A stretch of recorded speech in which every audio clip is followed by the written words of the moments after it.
Johnson, and this is focused on Liberia. Hit it!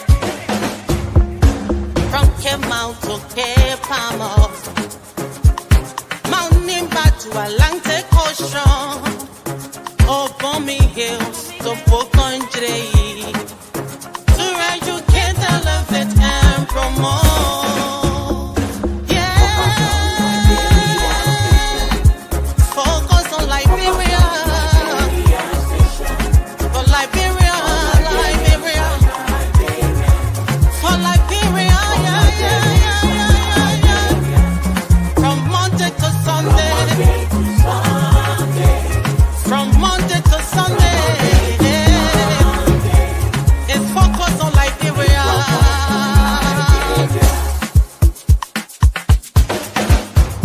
Talk about home affairs, in diaspora, current affairs, reliable information, history, talking about culture, politics, education, entertainment, business, sports, advertisement, articulation. Focus on Liberia. Focus on Liberia. Focus on Liberia. From Monday to Sunday. At Focus on Liberia, we discuss everything Liberia, from education to politics, arts and culture, entertainment, agriculture, history, religion, family, and technology. Focus on Liberia uncovers and showcases the best of Liberia and shows the world the truth about Liberia. We educate, elevate, and promote all things Liberia. We conduct interviews, panel discussions, debates, and more. Tune in to Focus on Liberia on Facebook and YouTube and be a part of the stories that make up the news. This is Focus on Liberia, and I am Dennis Jar. Hello, ladies and gentlemen, and welcome to Focus on Liberia. This is Between the Headlines. My name is Dennis Jar, and we are broadcasting from Atlanta, Georgia. In tonight's edition of Between the Headlines, we're going to be looking at few issues. Number one, salaries and benefits for current and former government officials, the top ones now.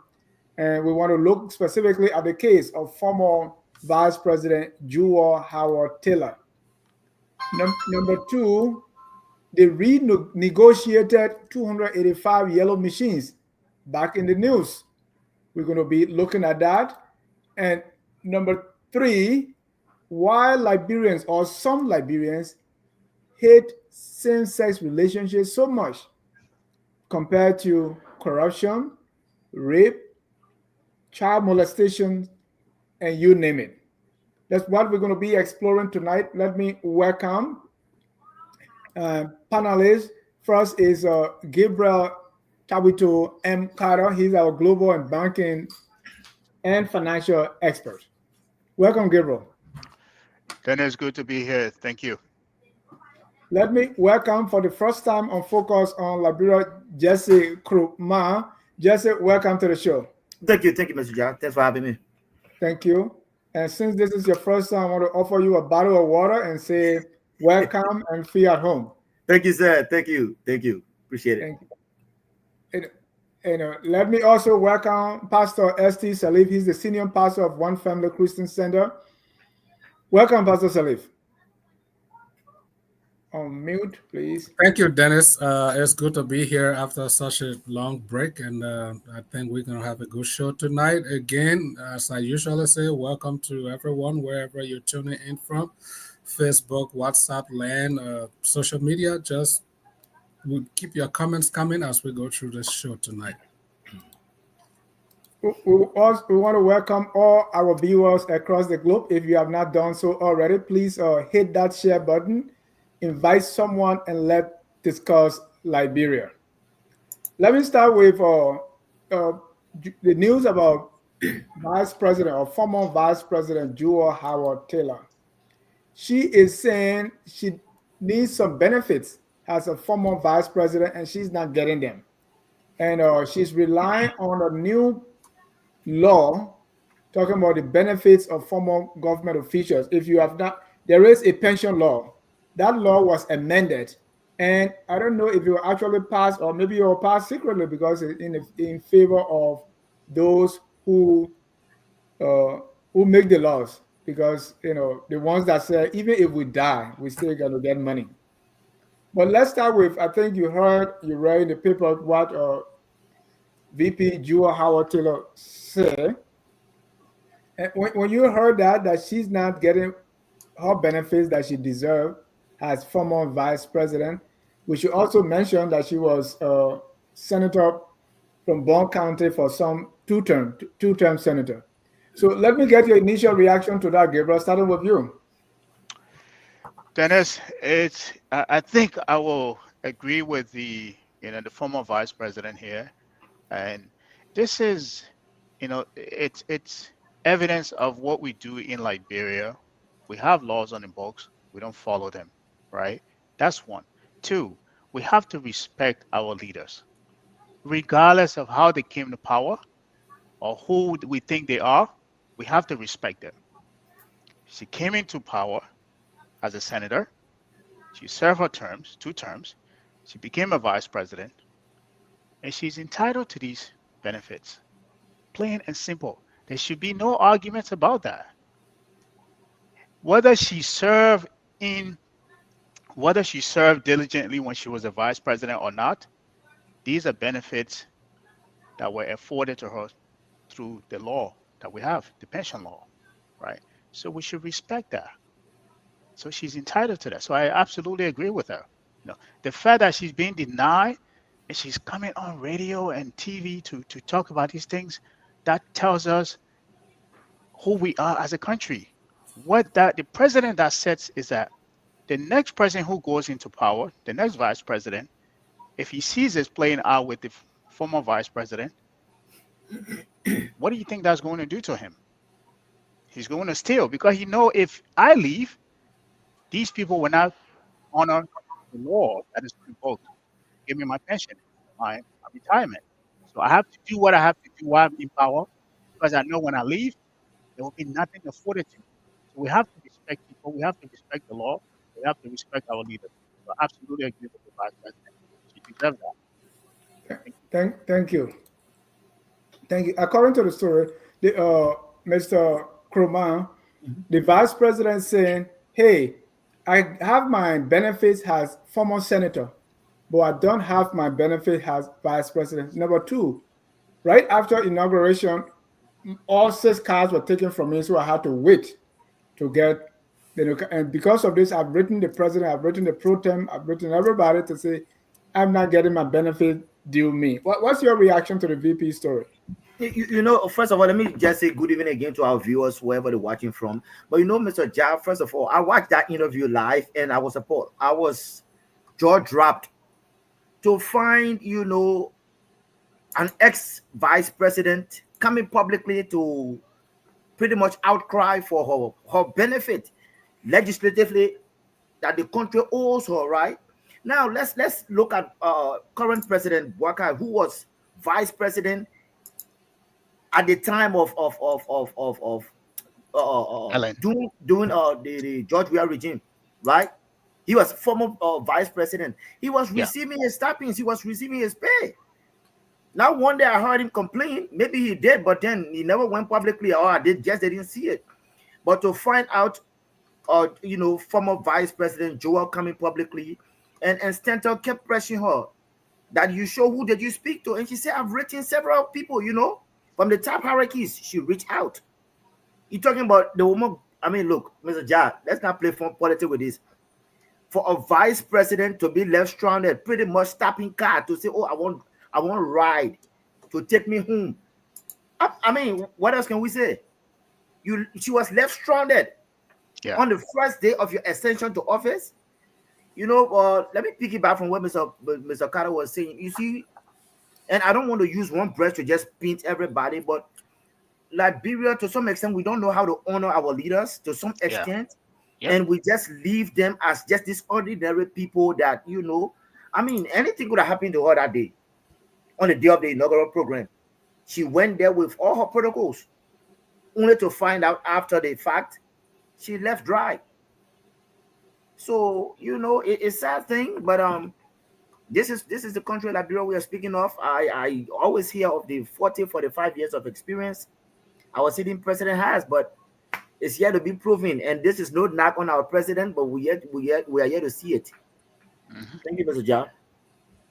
Thank you. Let me go to Pastor Salif. Pastor Salif, I want to hear your take. I mean, it's an interesting question, topic, and a discussion. But I mean, yes, it's true. We're not following the laws on the books and all of that. But I'm trying to have it. I'm looking at it in another way. This one person is receiving remuneration for as a senator, wants benefit as vice president. My question is, what dividend did the country glean from her leadership? That we should be spending all this money on these ex-officials who did nothing for the country. The question I would ask any of us here, if you work with a company, and all of us, I know we got jobs, and you're not performing, does the company keep you around? And if they let you go, do they still have to pay you? I know people who work with company, my neighbor here, for how many years built up this hospital, they still let her go, and you know. But in Liberia, people who there was no dividend for their leadership, their time in office. Yes, she's going to receive benefit as a former senator and receive benefit as vice president. When we're talking about curtailing spending, these people, the country benefited nothing from their leadership, and I don't see why we should even be paying them after their term in office. I'm appalled that as a former senator and vice president, the only reason she's voicing these things because it's more than 1 year. Why is she voicing these things now? Because now she's broke. After 6 years as a VP, you already broke, and you've not even gone 2 years yet from leaving office. Because why didn't she complain the day that she waited for the 5 minutes after the inauguration? She should have put that right there in the press. Why didn't she say anything?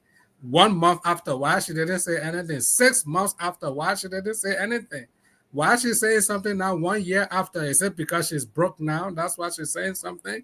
You know, I take these things, yeah, we got to follow our laws on the books, but also I consider it a complete waste to be paying officials that brought nothing to the country, to still be paying them for their dismal performance while in office, and we still be paying them with lifetime salary. That's complete foolishness. We got to revisit those laws and change some of those laws. If you did well for the country, if the country grew under you economically, sustainably, yeah, we can say thank you. That's what those benefits should be. Thank you for your service. But as far as I'm concerned, the WIA administration brought no dividend to Liberia, and I don't know why we should still be paying them.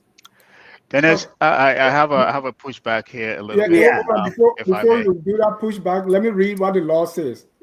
Thank the you. 2010 pension law, what it says about vice president, I want to read that. It says, a former vice president who has honorably been retired to private life and who is not in any way employed by the government shall receive from the government a pension equal to 50% of the salary of the incumbent vice president. In addition, the former vice president shall be entitled to a personal staff and facilities for the remainder of his or her life. The allowance allowed for this purpose shall not be less than 15,000 United States dollars. The surviving spouse of a former vice president shall be entitled to receive an annuity equal to 50% of the pension received by the vice president. In addition, the surviving spouse shall be entitled to a personal staff and the facilities of the remainder of her life. The allowance allowed for the purpose shall not be less than $7,500. The allowance shall commence as of the date of the death of the president. Mm-hmm. That's the law. So this law was amended. So when the amendment said that the president and vice president of the Republic of Liberia who retired to private life shall receive 50% of his or her last salary per annum, pay in equal monthly installments, as well as been entitled to police, personal staff, and other services around the clock. So they changed it to, the 50% of the current vice president to 50% of what you were receiving. And then you will be entitled to police, personal staff, and other services 24/7. Go ahead, Gabriel. And you see, Mrs. Salif, Pastor Salif, this is the pick and choose that we do. We have a law on the book that Dennis just listed, he just read, right? You cannot pick and choose who that law gets afforded to, right? I'm glad you actually mentioned your colleague who actually runs a hospital. She served her term, right? In America, when you work, whether you get fired, you have your pension, your Social Security, it goes to you. When you leave whatever company you go to, it goes to you. They don't take it away, right? That's if you meet the vesting term. She was, a former vice president. She wasn't fired.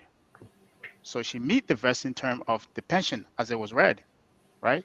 We cannot say, oh, because you did not serve, the country did not benefit from you, or because under your administration, the economy did not grow, so you're not entitled to that.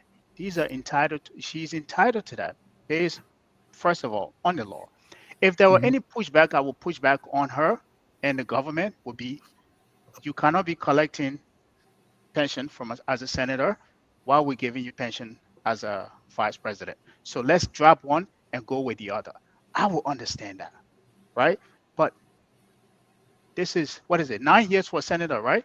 9 years, that's 18 years, plus another 6 years, right? Without any qualm about her. Yes, we can talk about the presidency of WIA and what the economy, we experience, but these are laws that are on the book. And I continue to say this again, I will say this. We have to respect our leaders. It could have been the devil himself we elected. If he was, he served his term, we have to give him his pension because we elected. Gabriel, before you continue, because it's the law, can there be unjust law? Because who make these laws? Right. Now, I'm glad you actually asked that question. Even if we want to amend that law, which I think for a country that is poor, 7,000, 15,000, these are high amount, you can even talk to her and negotiate it. Say, hey, the economy is not doing so well. Can we drop it from the 15,000 to the 7,500? Instead of maybe 3 or 5 security people, can we give you 2? Would that be enough? She will understand. But you cannot outrightly just deny her the benefits, and then we come here and we want to justify it that, because during your time, the economy did not grow, people did not benefit. She can push back. She can push back to the senators and the pension that the pay that the senators are getting, 15,000, scratch car, vehicles. And show me one law these people are passing in our country right now that you think justifies that. Let alone somebody who has served. Right. So I would say this quickly, right? We have to respect people. We have to respect our leaders. If we don't do that, the same thing will happen. It will continue. A cycle will continue. This president who is in charge now, the vice president, he will leave, and the same thing will happen to him. Right, guess what? right. Because we did it to the previous vice president.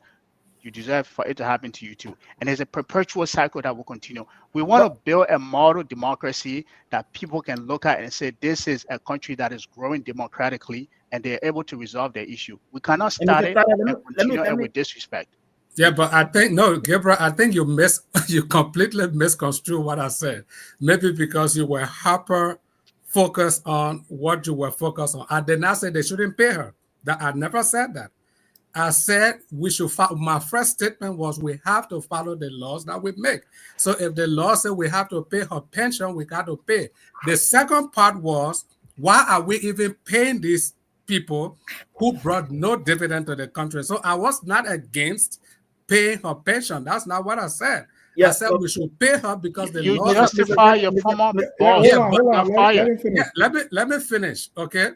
I said she should be paid. Then I said, secondly, Why are we even wasting all this money paying people who brought no dividend to the country in the first place? And I concluded with saying we should revisit those laws to come up with new laws. That's what I was saying. So I'm not against the payment of a pension. I'm not against it.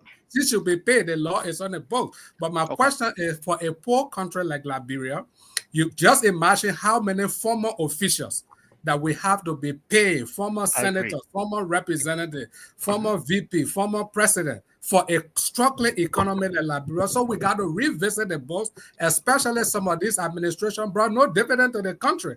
So we're telling you, thank you for doing nothing. That's all that I'm saying. I'm not against the law. Okay.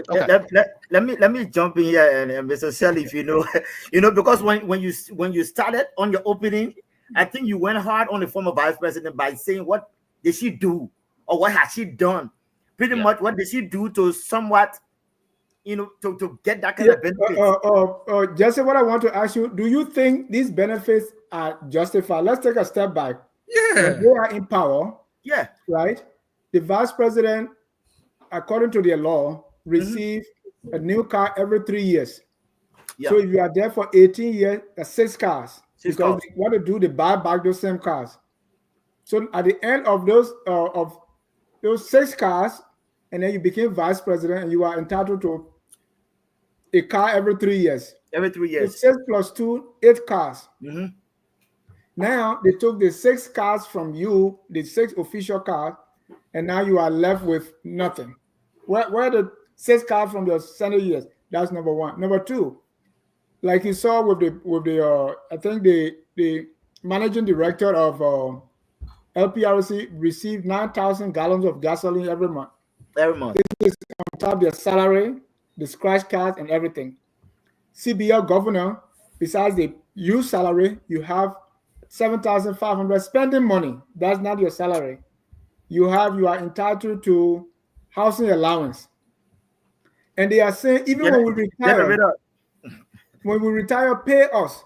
Even when we die, pay our spouses. Just imagine the wastage. Does that make any sense? Mr. Dennis, why I would agree with you, for a country like Liberia, I don't think it doesn't make sense to be spending that kind of money on lawmakers, president, vice president, or not. It doesn't make sense. But then again, it still doesn't take away from the fact that it is constitutionally due to her. I don't agree with it. I don't want that to happen. But if it's in the books that she deserves these things, up until it is being brought back to the House for discussion, we said, let's openly discuss it. Amendment can be made. That's exactly what I'm calling for. I'm coming, Mr. Salif. Amendment can be made. But when you begin to make your opinion as to what did she do, then we also questioning the Constitution that, one can also say that, the president right now. No, point of correction, is not the Constitution, is even though the Senate and the House, they pass that law, is being signed as law. Right? It's passing the law, yeah. But what else in the Constitution that are we not obeying? For instance, the Constitution should be taught in all schools. Right? So what else? What are we picking? And Gabriel, what are we picking and choosing what to obey and what not to obey? And that was my point. And I think this is something I think all of us agreed on here, is that we understand Liberia is a very poor country. Absolutely. We don't think that kind of exorbitant amount of pension should be given to one person. I don't care whether it's a president or vice president or whoever it is, right? We agreed on that. But the fact that this is law, rule that is on the book, we ought to follow it. Now, like Mr. Roman said, if that means we have to revisit our choices, meaning these are too exorbitant amount of money that we're giving to these people, services and resources of pension, we can revise it. We can revise it and or even scrap it altogether, like you alluded to. When you right? say we, is the when I Senate mean we, the legislators that make these laws that benefit themselves, do you expect them to revise it and scrap it? That is a whole different ballgame. We have to get, because these people, again, it goes back to what I was saying to Mr. Salif earlier, right? I think you alluded to some of that. scratch card, vehicles, giving somebody a vehicle every 3 years. Unnecessary. The salary we're giving you is so high that you can buy a vehicle and use that vehicle for your work. There's no need to be giving somebody a vehicle. In addition to that, we're Every giving them 3 scratch years. card, fuel, and all these other. Like, we have our priority wrong as a country. And I continue to say this, and I'll continue to say this. It's 21, 22 years since we came out of war. We do not have a middle class in Liberia. The only middle class we have is here in the diaspora. Yeah. That gap continued to widen because of the exact behavior that we're seeing here. There's a very few at the top, and the bottom people a lot of people at the bottom who have nothing, and that gap's continue to widen. This is a conversation we don't want to keep having, but this is a difficult conversation we got to have as a people, as a nation. If that continues, we will get ourselves in another trouble. We have unemployment that is skyrocketing. Nobody's paying attention to it. But we are making justification for people getting high salary, scratch card, vehicle every 3 years. Nobody want to have this conversation because when you say this conversation, they think you're fear mongering. Oh, we don't want this, we don't want this. But there are unintended consequences. The things that happen for the action you're taking that you don't even pay attention to. This is what's happening. Dennis, can I have a minute? That's the conversation we need to have. I have a question for you before I welcome Isaac. So let me welcome. So we have former government official here. Maybe he's getting his pension too. So we'll find out from him. Welcome, Mr. Isaac C. Lakpa Zauro. I think he's closing. Thank you, Dennis. Thank you. Right. Before I bring in Isaac, Pastor Sally, why is it that every time we have to revisit this, that is based on the discretion of the current government to pay people? We saw that with Nancy Doe. We saw that with even President Bouakai talking something. Even Bouakai himself, yep. Right. So why is it that it's always an issue here? The thing is, most of these laws, the people that make these laws, they make these laws to protect themselves. Forgetting to know, okay, tomorrow I will be in the minority or I might not be in the ruling party. Then disbursement becomes a problem. So these laws are done selfishly. These people, just imagine the legislature. Almost every year, every administration, they keep increasing their salaries. They're doing nothing for the country. They're not making any laws that propels the country towards growth and sustainable development, nothing. They just sit there and just keep increasing their salary. Increase teacher salary is a problem. Increase police salary is a problem. How many police officers are receiving pension under Joy Taylor when she was VP? So we cannot apply the law only to suit one person. Now when it's the VP, we got to apply the laws. When it comes to ordinary teachers, when it comes to ordinary police officers, this administration also don't pay them their pension. But when it comes to them, then it becomes a problem. We got to follow the law on the books, Dennis, but the people making the laws make these laws to protect themselves. That's what they're doing. So give me a practical reason that somebody who is failing should be serviced. It makes no practical sense. The reason we put pension in place is to appreciate people for their service in their time in government. That's what pension is for. Okay, so if you serve well, definitely the country should, because we're still benefiting from your years of service. I'm not against paying anybody's pension. I'm all for paying pensions. But just imagine somebody, that's why everybody's running into government. No, but we don't have a thriving private sector in Liberia. All focus is on government because of corruption. Which private sector will want to pay a CEO who drained down the company, who ran a company into the ground? And we'll say, oh no, we'll still be paying you after your term of service.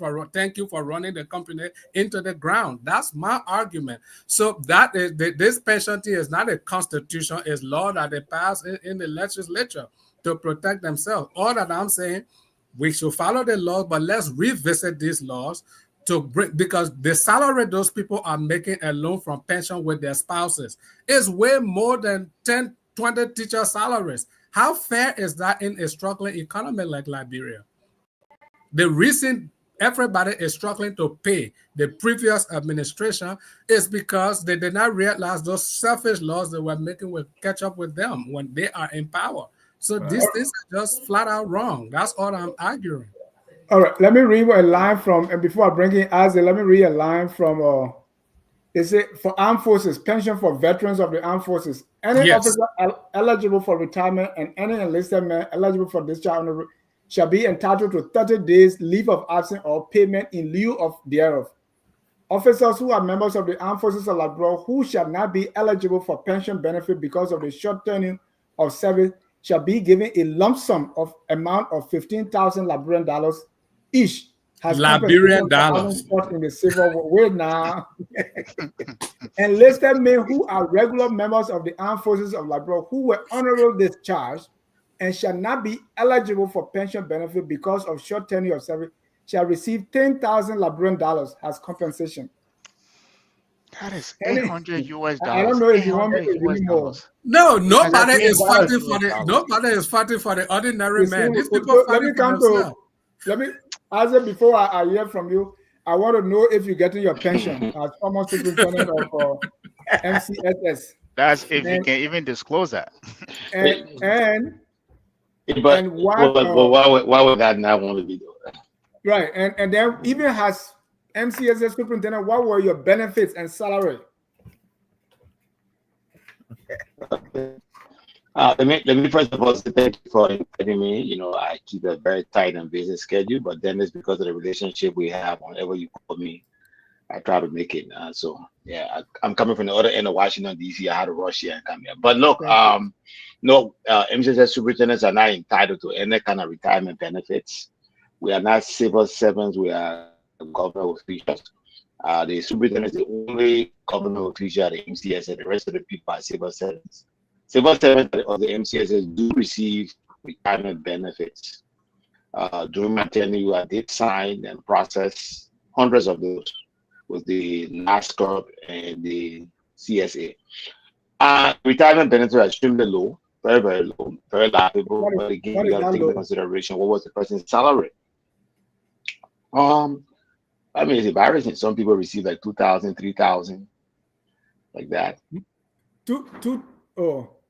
want to know whether that 2,000 dollars monthly. US dollars. US dollars so imagine these servants are not entitled to pension. These educators, can you imagine the priority, the misplaced priority, Dennis? The people that really need it, they don't get it. You see, Mr. Jai, you see, this speaks to what we prioritize, right? I was just listening to what you were reading when it comes to the armed forces of Liberia. Look, the people that are protecting us, the doctors, teachers, how much, you see, if we can even have this kind of forum and speak on those on their behalf, I think it will speak volume. But these people are nothing in our society because, one, I mean, I was in Liberia last year and watched some doctors were pretty much demonstrating to leave. I mean, leaving patients because why they were not getting $175 a month. And yeah, former vice president is crying for what, $15,000? So now you agree with me? No. I mean, I agree. I'm for the law, and I was just going for the side of the law. But what kind of law that you make that benefit? You said the army person get 10,000 Liberian dollars. Yeah. But you get half of what you may have. And let's look at vice president's salary. If you get half of that every month. No, but Dennis, 1 second. Dennis, around the clock. Dennis, it's almost like how do we call it when you're in a group home? That one-on-one. So it's 24/7. You are entitled to security, to police 24/7 around the clock. It's not 8 hours. No, but Dennis, you're only looking at the amount, right? They even when it comes to soldiers and police and our teachers, they even have stand-up for disqualification. For pension. But these politicians who do nothing, they got no stand-up for disqualification for pension. It is automatic. You can't see the the problem there. Priority. That's why. And Gabriel, who is making these laws? So they make the law to benefit themselves. That's what I said. You see, this is why everybody runs, and I think it was Mr. Kurman that said it, or Mr. Salif. This is why everybody runs to be a representative or a senator, because you get there, the moment even if you are earning a little bit of money, the moment you get there, there are increment every year increment. The benefit that are afforded to these people, it gives them no incentives to even strike down some of these laws for them to take. Let me say this quickly. You see, in America here, when you see somebody go into office, right? There's two things that has happened. One, they have worked in the private sector for so long, and they've looked around their community, and they've made their life for themselves better, and they've looked around themselves to say, I am doing well. Yeah. I am doing well. I've done so well in this country. My neighbors are not doing the same. Or the benefits, the lifestyle that I have, my community doesn't have that lifestyle, or the county or the city, right? Let me go into government so I can change that. That's one. Or the next step is Hold on, that Elad, we got a superintendent now. Yeah. I kind of switched from my phone to my. Can you? Full disclosure. Let's. You were talking about your salary, right. your benefits, and then the teacher's pension. If a teacher because we read from, I didn't see anything from, and you were trying to continue from that. Like I said, it's based on the amount. Is based on what the teachers were actually earning. So let's take a high school teacher at Tottenham High, math teacher like myself. Well, it's not based on whether you teach high school or not teach high school. It's based on your degree. A college degree, a person with a college degree earns $375 gross. $11. A person with a B certificate earns $285 US gross. Monthly. A person with a B certificate earns $185 gross monthly, and a person with C. So if you retire, what do you earn? Around anywhere between $3,000, I think, to $6,000, like that. I don't get there. Like $100. Month? Yeah, a month. Yeah. So that 3,000. Let's use the college graduate teacher, right? Look, let me see. I think the college graduate is around what, 10,000, somewhere around $50 a month, somewhere close to that. So you get $50 a month. Yeah, somewhere close to that. Yeah. I mean, it's laughable. It's laughable. Let's be very honest with you. It's laughable, but it is extremely laughable. But all across the board, salary structures in Liberia are laughable. And when I hear some of you guys here say that the legislature is increasing the salary every year, I don't know whether that's true. Because when we come to discuss this thing, we also got to be factual. We got to check on the facts and see whether that's true. I don't think the legislature is increasing their salary every year. I know, or every administration or every government, but I know the legislature makes significantly higher than what ordinary people make in society. That is accurate. But I don't think we should just take it to the legislature. What about NPA? My uncle-in-law at NPA, who was a driver, was earning $425 a month, whereas my bachelor degree teachers with bachelor degree were earning $375. Directors at MCSS were earning right around $500, $600, where you had directors at other agencies earning $3,000, $4,000. So it shouldn't just go to the legislature, even to some of these agencies, some of the what they call it, income generating institutions, or NPA, LPRC, LRA, all these places. They set their own salaries, and it's uncontrollable. And when those people who should be bringing money into their account are actually bringing the money and taking a significant portion of it, then obviously you won't have enough money to pay people higher salaries and pension. Do we have salary grade levels? Yeah, we do have it in the civil service. Yeah, now it should be applied to across the board. If we have it in the civil service, hold on. According to 2010 law, right? Any member of the national legislature who has been elected and has served as senator or representative, excluding the speaker, deputy speaker, and the president pro tem of the Liberian Senate, and who is not in any way gainfully employed by government, shall, upon honorable retirement from the legislature, receive from government an annuity equal to 50% of the salary. So they make 8,000. So 50% of that is 4,000. I'm just using that. Legislature per annum. In addition, a former member of the legislature shall be provided a personal staff and special benefits for the remainder of his or her natural life, as long as you live. So let's say you retire, you are voted out at age 40. Until you turn 80 or 90 years old, you get this $4,000 50%. You Yeah. have a personal staff and allowance allowed for this purpose shall not be less than $6,000 United States dollars. Wishful thinking. Dennis, you know how if I wrote that, you know the language I will put in there? The language I will put in there is if you retire, that means you serve, the people keep re-electing you because of your efficient service. You get to a point, you say, my people, I know you're still want me, I won't go rest now. We should pay. We should not be paying somebody that the people voted out. You got rejected because you're not performing. So how do they vote you out? Because your own constituents say you are a failure. They vote you out, then the country say, oh, we'll be paying you for failing, for being a failure. But That's the problem. How do you know somebody is voted out because they are a failure? Okay, so why do they vote people in and out? Is it not because of your service? No, I don't. I mean, can you absolutely say that's the case? Of course, because I will answer the question. Somebody who is a representative, let's take Akaros Gray. If you are performing well, why will your people not re-elect you? Are you very sure that's what I am very sure, 100%. If you're not performing well, answer the question. If you're not performing well, why should they remove? Why, if you no, let me say, if you are performing very well, why would they remove somebody performing very well to bring in somebody new? Answer that question. Dennis, I don't want to monopolize it, but I think you said the right thing. Let me say this to you. You said, if you are performing well, yes, why should they move you? I think that's a fair statement you are making. Yeah. But is there a correlation that whenever you are performing well, you stay in? And when you're not performing well, you get out? You get out, yeah. I mean, is there any correlation? Do you have the evidence to that? You know, we've got to be very careful when analyzing political things. I understand our country got a lot of problems, right? Yeah. But let's be fair. If you follow the elections in Liberia, do you think the best candidates are elected always? No. Okay, then.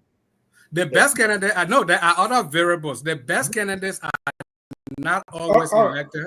If you and me are going to run in a fresh election, let's say NEMA election now, they need new senator. You and me still, we've never been in the Senate, we're going there.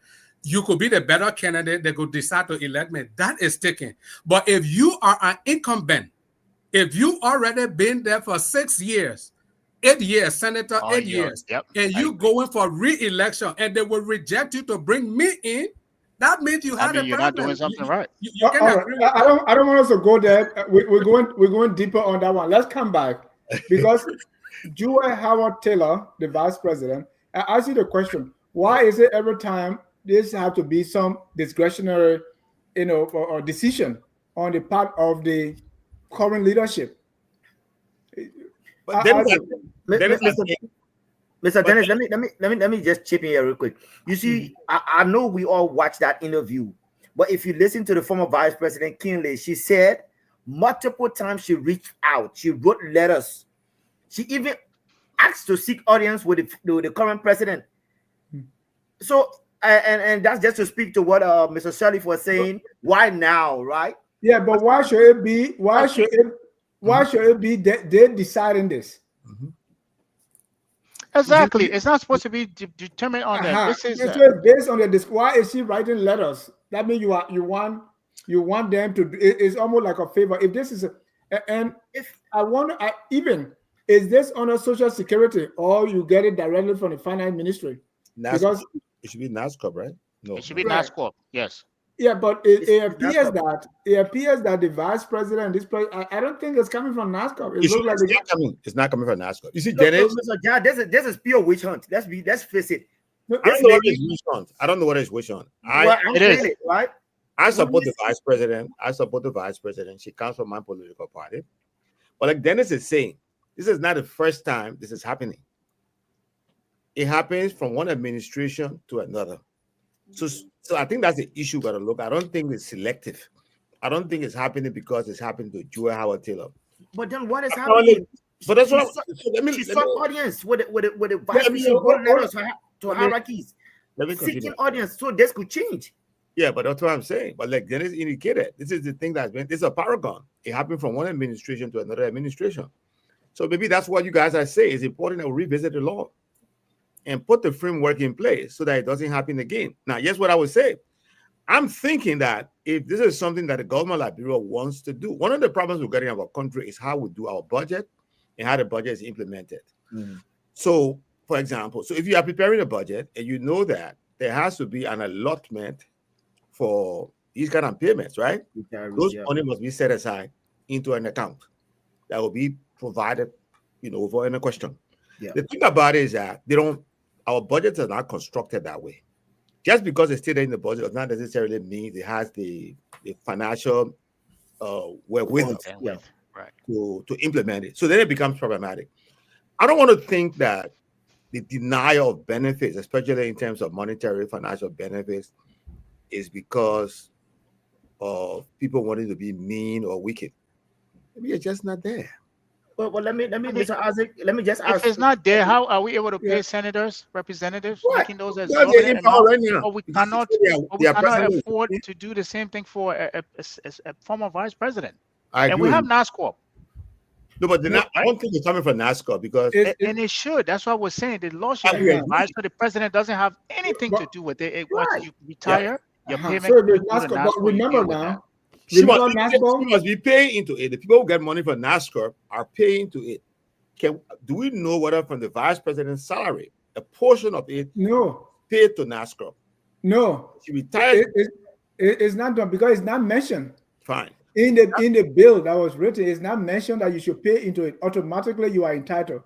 And this is not coming from NASCAR. It's coming from the finance ministry. So that's right. It's executive, right? But even if they were from NASCAR, you guys remember what happened to NASCAR at the beginning of the Barker administration? Yeah. And do you remember why we have one person from NASCAR, one government after the other? Yeah. Does that tell you something? Maybe he's good. He's very good. He's very good. Yeah, he should be very good. But Minister Grisby wrote, said, give us cars. And that issue has not been looked into. So does this tell us, why we are having this issue over and over? Because it appears that there's no framework for people to get benefit, and the people that give the benefit, because when you are there, if you make laws to benefit yourself or to target certain group of people, if you are no longer there, nobody cares. Then you government boom. Out of sight, out of mind. It goes back to exactly the biggest problem we have in our country. We are not short of laws. It's not that we don't have laws on the books. Just nobody follows them. They're just on paper, and we think we do have them. So you have laws on paper that you're not following. It's pointless, and that's the problem. You have it, like you said, you read it. This she's entitled to it. Whether we agree with the amount or not, or her service or not, she's entitled to it based on the law that we've written, that was signed into law. She's entitled to it. Whether she goes in the street, law, Gabriel. But there is. It's a law. It's still a law. Then it's what is a bad law or a good law? One of the things that Liberians have not been paying attention to was the findings of the Truth and Reconciliation Commission. We always focus on one aspect of it, the allegedly recommendation for the establishment of the War Crimes Code. But within the recommendations, and that was one of the things that were pushed forth by the late Chief Kafuma Kon, and peace be to his ashes. The Liberian people told them when they went across the country that they did not want to see the same conditions that created rooms for war to come back. Yeah. And some of those things were issues about social justice, fairness, and that's in respect for the rule of law. What President Boyka, I didn't vote for President Boyka. I didn't think he was going to be a good president. But when he ascended to the presidency, I had to come to terms with it. And here's one thing I thought. Given his age and the years of service, I expected to have seen him do far better than what is happening now. But when you take power, and some of the first steps you take are the violation and the breaking of the rule of laws, what do the people expect down the road? Removing tenured employees, whether we like tenured position or not. When you remove people who are in the positions, who are supposed to remain in the position by law, that's scary. And so now you see the cataclysmic effect. You see the cascading effect. That one law is broken after another law. One law is broken after a law. Now in Liberia, it's more of the non-rule of law than the rule of law, which is scary. I don't expect to see us go to war ever in Liberia. I think Liberians have senses now, but it's very scary. we are going down a very slippery slope. It is. So what should we do to what Joe Howard Taylor has put forward before us? Remember, this is not the first time that she has complained. Under CDC, she complained that even when they go for a meeting, they leave her outside, and she was still crying for her benefits. She got those benefits now. She's crying again. What should we do, Jesse? Mr. Jab, look, the only person she could cry to was who she's trying to reach out to, which is the current president. To seek and that's the imperial presidency. Why should the current president decide this? Right. That's the guy sitting in the chair now. I mean, he has the bullet pulpit to say, okay, you know what? Let's fix this from now. But that's scary if we want to do that. If we want to do that. So I think her recourse is the Supreme Court. I think she should take that case to the court. Yeah. I don't think well, if she's not getting redress from him, then maybe that would be your next plan of action. My concern, she shouldn't have to go to him for redress. I agree. Yeah. So I think, I think Dennis is right. We don't want to build an imperial presidency. We already have issues concerning the respect for the rule of law. And I think the Supreme Court, that's part of the responsibility. There should be an arbiter in these kind of situations. Make a decision whether the Liberian government will honor it or not is a problem. Because let me be frank with you. From Madam Salif's time up to now, Liberian government are not honored better decision of the Supreme Court. And that's the problem. And ECOWAS court. Thank you. That leads on to our next topic here, which is the yellow machine, right? One of the things, is back, right? Because the yellow machine actually came. Yeah. And when it came, according to the story, this was a gentleman agreement, and we'll bring the machine, and we'll pay. If we don't pay, they will take them back. The price tag was around 79 million. Now, Vice President Kuhn, or it should be Kaun, because his father comes from my hometown in Sino. Vice President Kaun renegotiated this. Right? Then stop it. No, I mean, I'm speaking facts.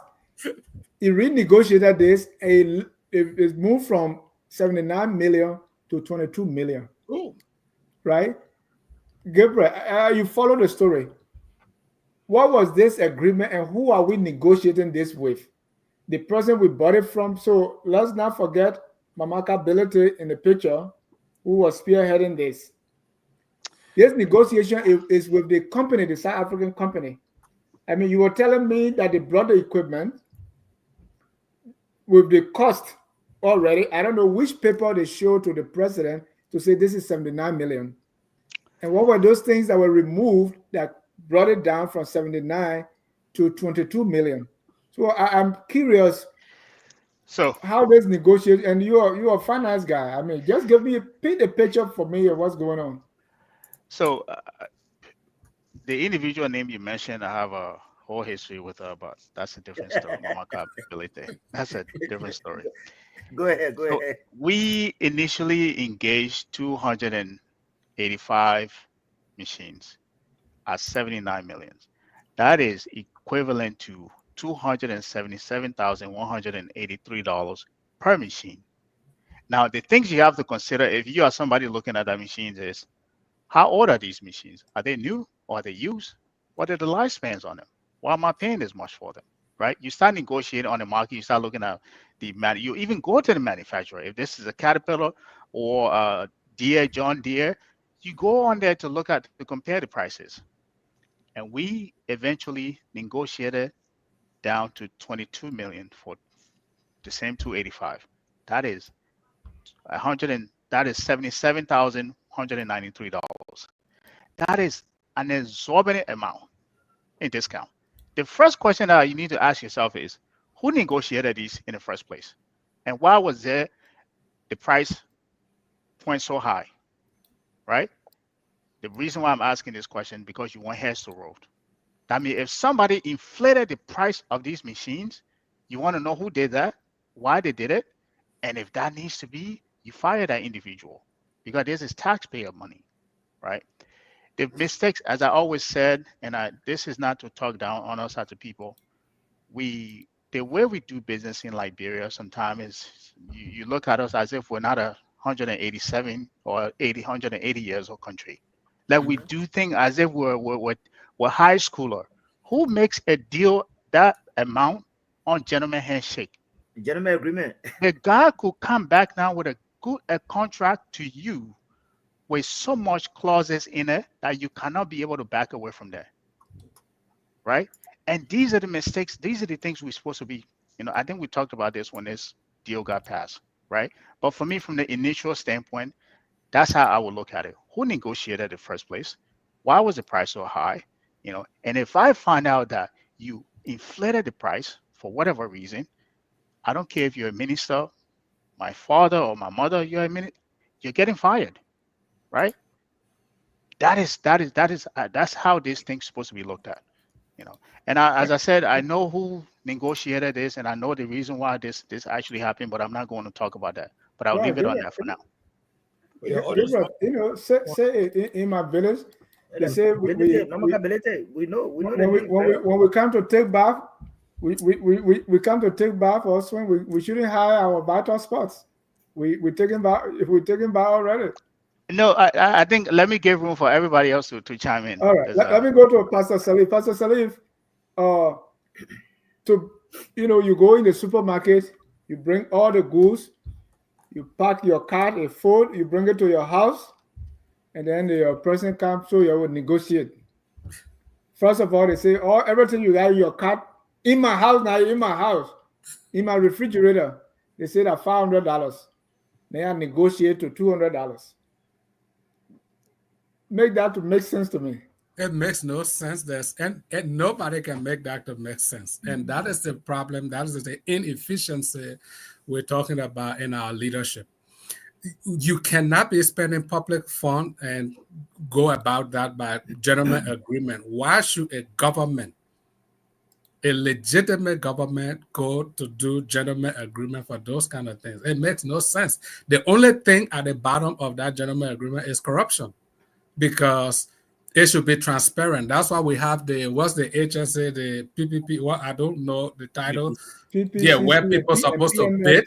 Yeah, for those kind of things are things that the government is supposed to outsource.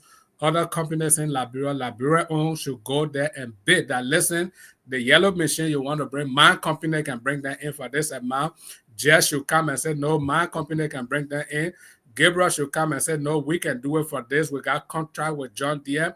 Isaac should be able to say, you know what, I can do this. The government sit down and review all of our company profile and see what we've done in the past, how we've done it, and come up and vote and vet all of us and come up to say, okay, the contract is awarded to Isaac Zawulo. He is going to bring in. These things should be transparently done. It should not be done on some form of gentleman agreement. It's only corruption that makes people to do these kind of things. And when these people finish these things, then when their term is over, then we should be paying them for all this foolishness they've done. That's why I'm saying we got to, visit those things. It's only corruption that is at the bottom of this gentleman agreement. Who does that? Once you took those machines, you brought them to your house, I can ask you to pay any amount because you can't bring them back. Right. Yep. It makes no sense. It's just a complete waste. I mean, who is advising these people? And like Isaac said, when Bwaga came and started flattering all the laws that he helped to create when he was vice president for 12 years, especially tenure position, I fought at him on that. The law cannot be good when you are there. Then once you're not there, you come back, you want to change it. No, when we make the law, that's why we have to make these laws unselfishly. Because time trap is not for right alone. It will end up catching you down the road. Then when you get there now, you want to change it. You can't do that. So we should sit down and do these things. Like Gabriel said, Liberia as a country, we have fine laws on the books. The problem is we lack the will to implement them. And the reason we lack the will to implement them is for selfish reasons, which we call corruption. That's why we're not implementing them. And Mr. Salif, let me just jump in here. For me personally, I thought this whole yellow machine thing, and when the president came out and spoke on this whole gentleman agreement thing, one, it made him look bad. It made him look ugly because who is lying to the president? Who is giving him this kind of report, right? And for me, that's why I thought to think that when a president brings people around him to serve him for the better, and I agree with Brother Gabriel, has need to be rolling by now. Yeah. I mean, it made the president look so ugly. He was vehement. He was sure that this was a gentleman every 85 machines, and the prices were so inflated that you could see all kind of fingers, hands playing in it. And one would say the president said buying into it because he is getting a cut. So who you gonna blame? I mean, no, I put, you know, people don't like to hear it. I said the buck stops with the president. Right. Because the machine didn't just come. Whoever under him that did it, they came to him and said, Mr. President, so these are the machine. He should have asked him, what was the methodology you used? You know, the president should have held somebody accountable, because at the end of the day, it's not going to fall on those people under him. It's going to fall on him. We're going to be judging him and his administration. That's why I'm not going to let any other man mess me up. Dennis doesn't do that. Dennis hold all of us to account, because anything that happens, it falls on focus. You know, nobody, they say, oh, Dennis Joshua, that his name will be in front. That's why he tried to maintain the status of FOL. That's why FOL is the best Liberian show, the maturity, the professionalism, and everything. That's why we have it the way it is. So if Dennis was president, he would take the same pattern into the administration. But the people that are there, they can do anything. Be sure that people can change. We'll start from final. Let me go to you, right? My own schoolmate, Amara Connor, is that, you know, people are focused on who inflated the cost. That's how they are saying it, right? Mm-hmm. But I think the bigger picture here is what's about the PCC law, what's about the PFM laws. So if all these things are there, why are we focused on, you know, who That's right. inflated the price? Are we missing something here, Isaac? Yeah, we're missing something. Yeah, I think we should be concerned about whether the laws were observed, because we as head of entity, there's a lot of pressure and, you know, push against on us to make sure we observe those procedures and laws. So I think from the highest level, you know, the buck starts at the top. So if the president is not, the president's office, people from his office will not obey the PPPC law, it scares us. But, you know, again, like I said, I did not anticipate the level of errors that I'm witnessing. I've tried not to be very critical of this government, especially so I was trying to give them like 3-4 years. And then, but then I'm seeing that, you know, Dennis, you have a saying, you say, the children can tell whether the Christmas will be good when they see how they see their papa coming home, you know, on the eve of the Christmas. So when you go back and see some of the things that have been happening to this government, you look at the scholarship scheme. You know what happened to it. You know how that scholarship scheme, Narcotech scholarship scheme. You saw how it ended. You look at a case where a Liberian citizen, Sharif, was taken from Liberia, from the prison at night, and carried to Guinea and allegedly executed. Yeah. Up to this day, on account of what? Yeah, we cannot get clear story on it. So you see, they are being a pardon, and these things are very concerning. You know, I support, and I could be prepared to say, you know, let the yellow machines come in, because you know what, I see that my parents moved to Kakata with us in 1973. The roads in Kakata in 1973 were better than the roads in Kakata right now. So I'd love for the yellow machine to go to Kakata and touch that place. When I spend 1 week in Kakata, when I come back to the States, I have to check into the emergency because of the bad roads. So we need the machines. But again, it's also critical that the president's office set the standards of obeying the laws on the book. You know, and I think there have been a lot of disservice to the president. I think that people around him are ill-advising him. I think the people around him are feeding him with false information. And I think those things are very embarrassing for him. But, do you want to exempt the president from what is happening? Right. I mean, this is not a child. This is somebody with 45 years experience, right? Let me say this quickly, right? Well, Gabriel, let me before you come in, you know, the Public Procurement and Concession Commission, that act, you know, they have oversight to regulate and monitor all forms of public procurement and concession practices in Liberia. So before you buy anything, it should go through a process. Mm-hmm. Now, exactly. If that doesn't happen, who steps in? The ombudsman, right? We saw the issue with Deviator Brown, when she tried to procure those I don't know if they were thermometers, and it went to court, right?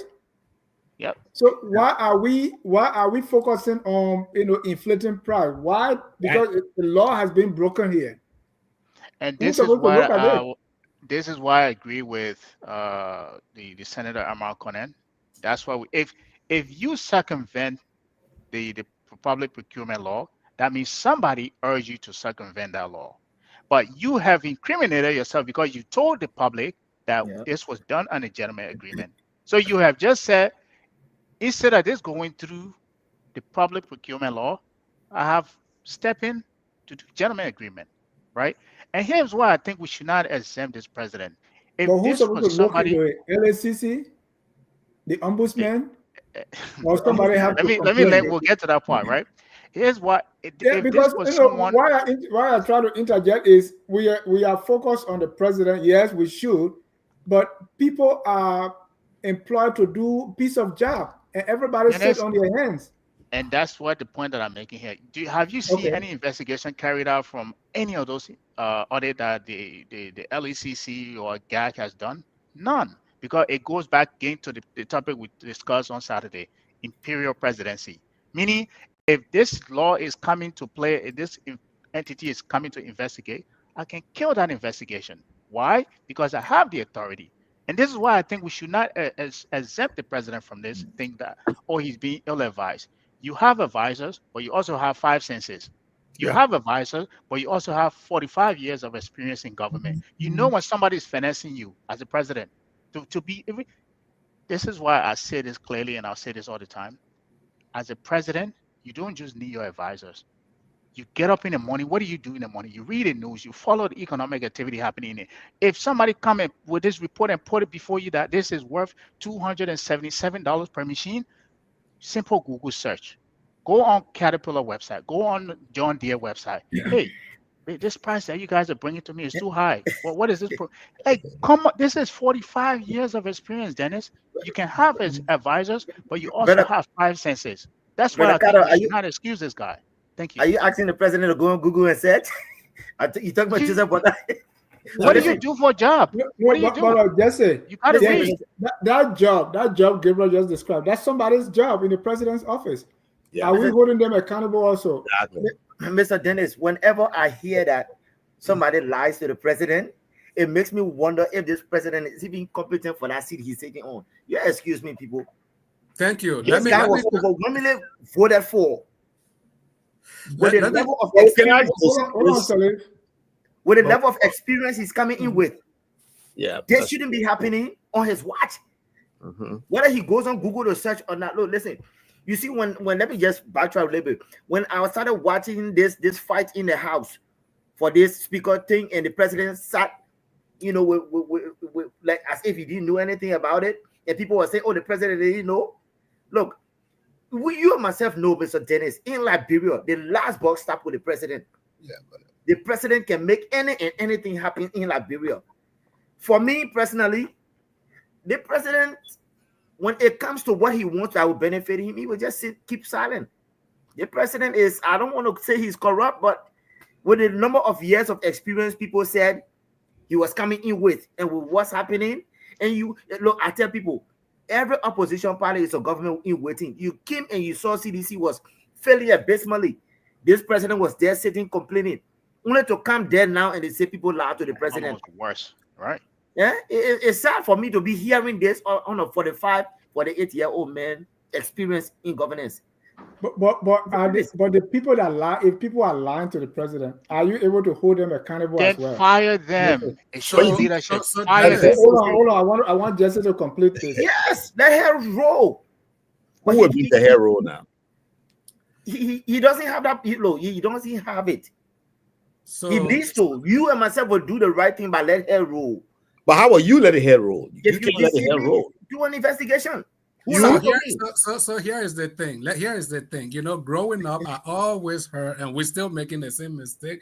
I always heard, the president is good. It's his advisors, the people around him. That is complete BS. It's complete foolishness. It's complete ludicrous.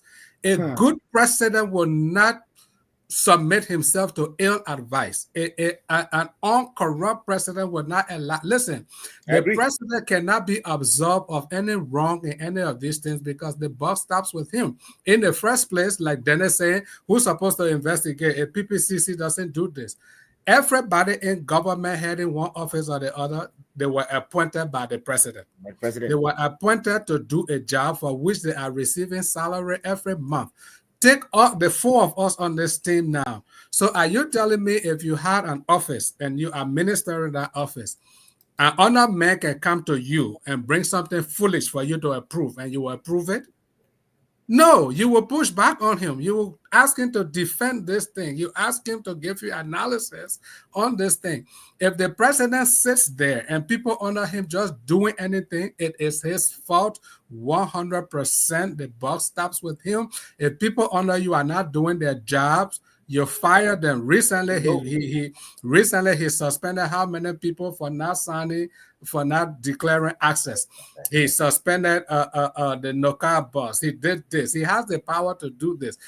Like as Dennis called, I missed that show, but the imperial president, I think there's too much authority arrogated to the president of Liberia, more than he should even have, so the buck stops with you. Your advisors cannot make you look bad. You are corrupt, and that's why your advisors are using to take advantage of and to push all these things. If you are not corrupt, I pastor a church, I run other organizations, I sit as boss in other places too. When they come to me with something that I know is not decent, I push back on it and I said, no, I'm not going to approve this. Defend this. Why should we get this when we can get this? If you can't defend it, I push it down. So if I can do that, how would the president just sit on his hands and honored man can do anything and he does nothing? It's because he approves of them. And Isaac, the PPCC law will continue to reference, right? Is it mandates public procurement entities, right? So maybe in the first place, the Minister of State or the ministry, that entity, maybe shouldn't have been involved in procuring. Is that the problem here? Every agency, every government ministry, every agency is a spending entity. They spend money. They issue contracts, they make purchases. So they are all considered spending entities. Within every spending entity, there's a procurement department. Okay. And that procurement department should work in consonance with the PPPC to make sure that every purchase, everything that is being procured will meet up with the laws on the books. There are certain kind of transactions you do that may not necessarily have to rise to a certain level, but such huge amount of purchase, it definitely has to go through. It has to be advertised. There are so many procedures it has to go through that the public had to know that you were even intending to make such a huge purchase. So there are so many aspects of the laws that were broken. But that's just the tip of the iceberg. Like I said, I have tried to give this government a chance, but I don't know whether you guys are following. There are so many institutions in Liberia that have been caught up in the same mess. I think recently the WASH Commission, I think they went and pick up the managing director or the director of how to call it, and he had to go to LACC for certain kind of procurement of a generator or so. So the laws have been broken all across.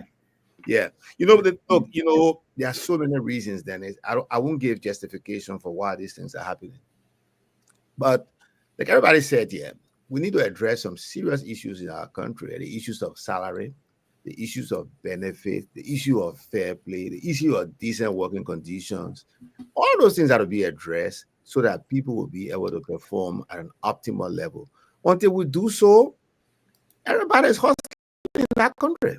Let me be frank with you. There's a hustle going on, and many of the head of entities, they are in such a position that none of you guys here want to be in. I was a second generation government official, meaning my dad was a government official. I'm very close to him. He was at the Ministry of Education. So I spent tons of time at the Ministry of Education, standing, in my dad's office as if I was working there.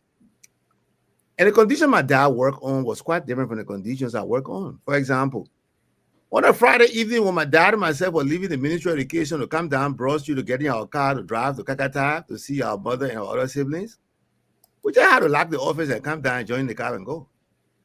Nowadays, when the boss man comes from upstairs and come down, you got a whole yard full of people with problems. Yep. Thinking that he holds the coffers, the vault of that entity. He can just put his hands and just share it with everybody, all the employees. So these are some of the issues when the employees are not being paid adequately. They don't get decent benefits. The insurance policies for most of these government employees, you can only use it when you are sick. There's no preventative options in the insurance thing. You know, public schools are not at the level that it should be, so that the government employees who are earning low salaries can comfortably and confidently send the students, their children there for education. Until we can address all of these issues, every procurement in Liberia will have to have all these hustles and antennas attached to it. And we'll sit here and complain forever. But we need to address those problems. And you guys keep me honest. I thought we were creating a website that was going to be public for public procurement, where people can bid on procurements, contracts and stuff, right? I think that was going to take away some of the corruption, because if you have a procurement system where it's not open to the public or open to everyone, I can put out a bid and I'll tell you, Mr. Zawolo, there's a bid out here. Please go apply for that bid, because I know I'm the one going to approve that bid. The moment I see your bid coming, I'm going to choose it, as opposed to that bid being open to everybody else, where you can look, you present your request for proposal and everything else come in. We look at it and see your qualification and pick the right candidate, right? I heard something like that was being developed. You guys are probably closer to the government than I am. Mr. Carter, let me tell you something. Let me say this, then I'll let you go. Some of the smartest people on earth are Liberians. I don't care what kind of procedure you place. Those guys will know how to go around it. Let me be very honest with you. You can build a website. You do everything possible. It will get stalled somewhere. That things will have to shake up a little bit. But and then there's 30 seconds just before you go, to ask a point. Yeah, when your father was at the Ministry of Education, the economy Liberia ran at the time. We created jobs. We had a thriving public sector. To the extent we had so much jobs that even students were allowed to do vacation jobs. I, as a student, I did vacation jobs too, and I know some people did vacation jobs. Today, we have systems, administration that come. They're not geared towards creating jobs. They're not geared towards doing anything to improve the private sector. So all focus is on the government. So people are left with nothing to do. People are poor. So where would they go? They know the people who got the money in the government. So we will be in line. As you're coming from your office, you got to pass through us. That's the reason. If we don't want those things to happen, the government got to create jobs. And to create jobs means a lot of things. You first have to create security, because to want a company to come to your country, the first question they will ask, what's the security of Liberia? Why would I not go invest in Ghana? Why would I not go invest in another country, Senegal, Nigeria? Why would I go to Liberia? Number one is security. Number two, we got to work on healthcare, because if we're bringing people to work in your country, when they get sick, where do they go?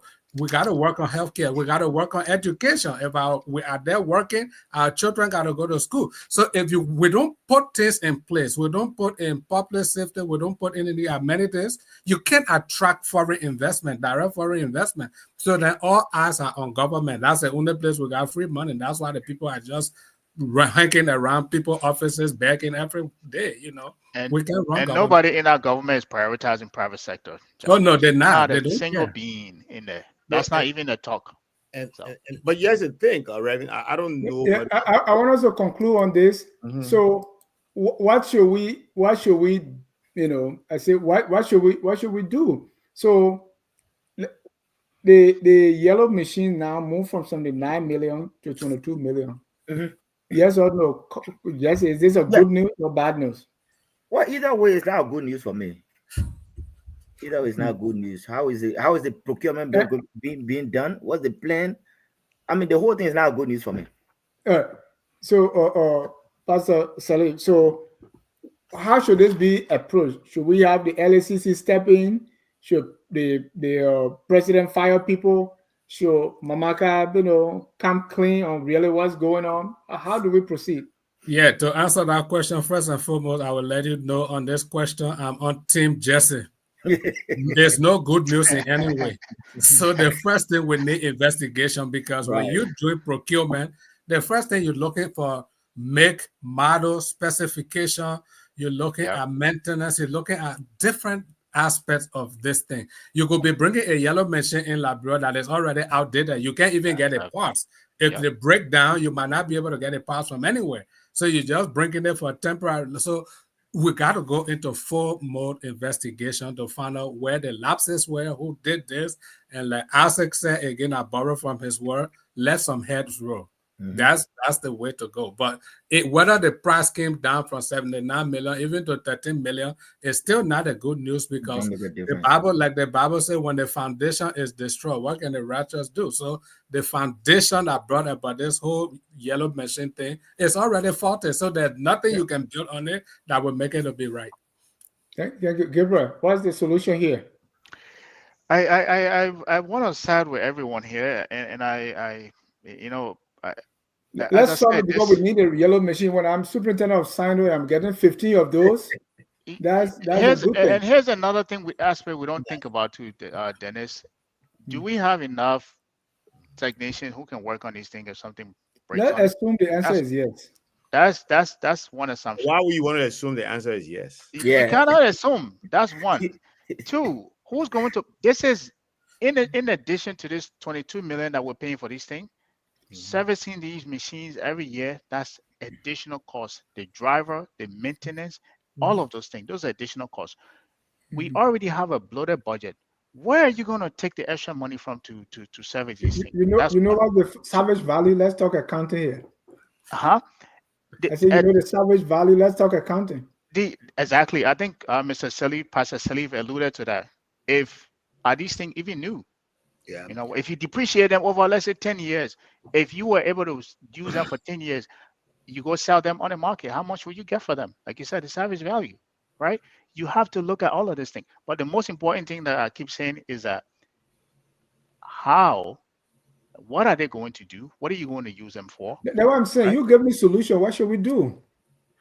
For me, I just think this is, in as much that we need this thing, there's a lot that needs to be hashed out before we bring these machines to the country. Again, it goes back to the cost. It goes back to the cost. The additional cost that's going to come with these. So I'll leave it on that. But what should we do as a solution? In addition to the cost, the point you raise is extremely important. Do we have the requisite human resources to man, operate, and maintain this machine? Somebody who just came from Liberia, having worked there for 2 years, I say no. We don't even have the human resources to do decent letter writing. So let alone operating those equipments. I don't think we are ready for it. I think the process should go. I think they should go back to ground zero. That whole process should be restarted. And in a new agreement, they should factor in the human resources component of it. They should factor in the aid. I think we're here now. That time passed. But the machines are in Liberia. We're not taking them back. Well, like I said, so if that's the case, then we can send them to where they're supposed to go, and then you will be having a show year within 2 to 3 years to say those machines are already being scrapped. Exactly. When you mean 2 to 3 years, yeah, you took it too far. Give it 8 months. Because guess what? You're gonna give it because let's say we get people, we can train people. Maybe a 3 month class, and they are able to operate. 3-month class will not do that. It will not be adequate. You're gonna put people on the machine. You're gonna take it and send it to. I always will use my counter. You send it to Queen, they might count it, and you give it to my brother to operate it. And then he goes there, he does the wrong thing. He takes it, the American machine not even good. In fact, the one from South Africa not good. If they are bought it from India, it's better. But Dennis, don't forget. There's a machine right now in the forest in in the Putu area there in Sino County, because they say there's a devil over there, and the devil show a backside to that machine, and so the machine can move. I'm telling you. Dennis, don't forget previous administration. I mean, we're not too young, we're not too old to remember.